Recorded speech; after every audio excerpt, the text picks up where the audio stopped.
नमस्कार दोस्तों, कैसे हैं आप सब। आशा करता हूँ आप सब अच्छे होंगे। मैं आपका दोस्त आज फिर लेकर आया हूँ एक नई कहानी को लाइक करें और चैनल को सब्सक्राइब करें। तो आइए शुरू करते हैं आज की कहानी। पुराने जमाने की बात है। किसी राज्य में एक व्यापारी ने प्रेम विवाह किया। हालांकि तब प्रेम विवाह करना कोई छोटी बात नहीं थी, लेकिन फिर भी व्यापारी और उसकी प्रेमिका, जो अब उसकी धर्मपत्नी बन चुकी थी, उनका सच्चा प्यार देखकर लोगों ने उन्हें स्वीकार कर लिया और लोग उनके प्यार की मिसाल देने लगे थे।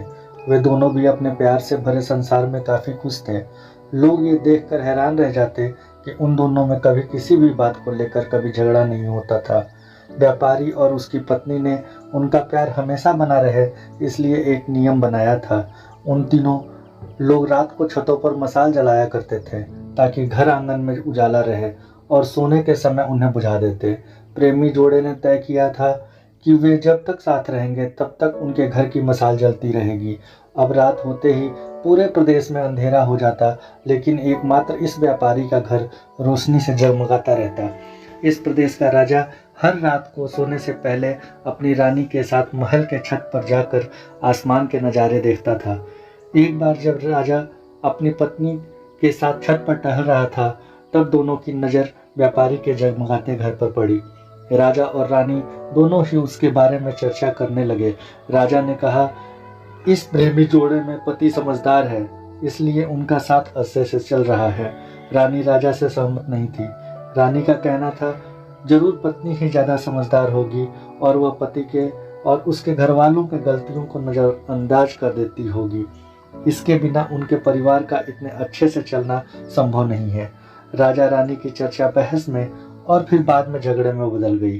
अंत में राजा ने कहा कि हम क्यों झगड़ा करें, एक काम करते हैं, उनकी परीक्षा लेते हैं और देखते हैं कौन ज़्यादा समझदार है। रानी को भी यह सुझाव पसंद आया। राजा ने उनकी परीक्षा लेने के लिए एक योजना रानी को बताई। अगले दिन योजना के मुताबिक रानी ने व्यापारी के घर पे एक स्त्री को भेजा। वह स्त्री व्यापारी के पास गई और उससे बोली, मैं तुम्हारे लिए रानी का एक संदेश लेकर आई हूँ। वह स्त्री संकोच करते हुए व्यापारी से बोली कि रानी को तुम बहुत पसंद आ गए हो। अगर तुम अपनी पत्नी को छोड़ दो या उसकी हत्या कर दो, रानी तुमसे शादी करने के लिए तैयार है। महिला की बात सुनकर व्यापारी को गुस्सा आ गया, लेकिन उसने अपने गुस्से पर काबू रखते हुए उस महिला से कहा कि ऐसी 1000 रानियां भी आ जाएंगी, तब भी मैं अपनी पत्नी को धोखा नहीं देने वाला। तुम मेरी तरफ से रानी से माफ़ी मांग लेना। उस स्त्री ने व्यापारी ने जो कहा था वह बात राजा और रानी को जाकर बता दी। व्यापारी का ऐसा जवाब सुनकर राजा खुश हो गया, क्योंकि राजा जैसा सोचता था व्यापारी उतना ही समझदार निकला। अब व्यापारी की पत्नी के परीक्षा की बारी थी। राजा ने एक आदमी को उसके पास भेजा। आदमी ने व्यापारी की पत्नी से कहा, राजा को तुम पसंद आ गई हो। राजा ने कहा है, अगर तुम अपने पति को मार देती हो तो वो तुम्हें उनकी रानी बना लेंगे। आदमी की बातें सुनकर पहले तो व्यापारी की पत्नी कुछ भी नहीं बोली। जब आदमी वहां से जाने लगा, तब पीछे से व्यापारी की पत्नी ने कहा कि आज रात को जब मशाल बुझ जाएगी तो समझ लेना कि मैंने अपने पति की हत्या कर दी है। राजा के आदमी ने इस घटना का वर्णन राजा और रानी के सामने जाकर किया। राजा को व्यापारी की पत्नी पर काफी गुस्सा आया, लेकिन रानी ने राजा से कहा कि वह सिर्फ ऐसा कह सकती है, कर नहीं सकती। आखिर वह उसकी पत्नी है और प्रेमिका भी। राजा ने तय किया कि व्यापारी को खतरे में नहीं डालना चाहिए, इसलिए राजा ने अपने कुछ सिपाहियों को आदेश देकर उसके घर के पास खड़ा रहने के लिए कहा। राजा ने उनको समझाया कि जैसे ही व्यापारी के घर की मशाल बुझे तो तुरंत उसके घर में घुस जाना और व्यापारी को बचा लेना। रात होते ही राजा और रानी अपने महल के छत पर आकर व्यापारी के घर की तरफ देखने लगे। आधी रात हो गई लेकिन कुछ भी नहीं हुआ। रानी राजा से कहने लगी, देखा, मैं कहती थी ना कि वो सिर्फ कह सकती है, ऐसा कर नहीं सकती।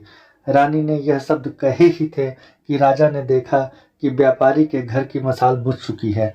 राजा को व्यापारी की चिंता होने लगी।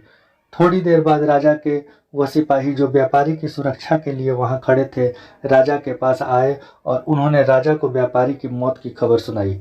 राजा ने कहा, तुम्हारे होते हुए व्यापारी कैसे मर सकता है? व्यापारियों ने कहा, उसकी पत्नी ने दिन में ही उसे जहर दे दिया था और रात को पति के मरने के बाद उसने घर की मशाल बुझाई, इसलिए हम कुछ भी नहीं कर पाए। राजा को इस घटना से न सिर्फ व्यापारी की पत्नी से बल्कि औरत जात से ही नफरत हो गई। राजा उस रात एक भी मिनट सो नहीं पाया। राजा को इस बात का काफी पश्चाताप हुआ कि उसकी वजह से व्यापारी को अपनी जान गंवानी पड़ी। दोस्तों, ये कहानी हमें बताती है कि हम लोग थोड़े से पद, प्रतिष्ठा और धन लोलुपता की वजह से उन लोगों से छल कर देते हैं जो आपको अपने से ज़्यादा प्यार करते हैं। मित्रों, उम्मीद करता हूँ कहानी आपको पसंद आई होगी। कहानी को लाइक करें और कमेंट बॉक्स में कमेंट भी करें। साथ ही चैनल को सब्सक्राइब भी करें। धन्यवाद।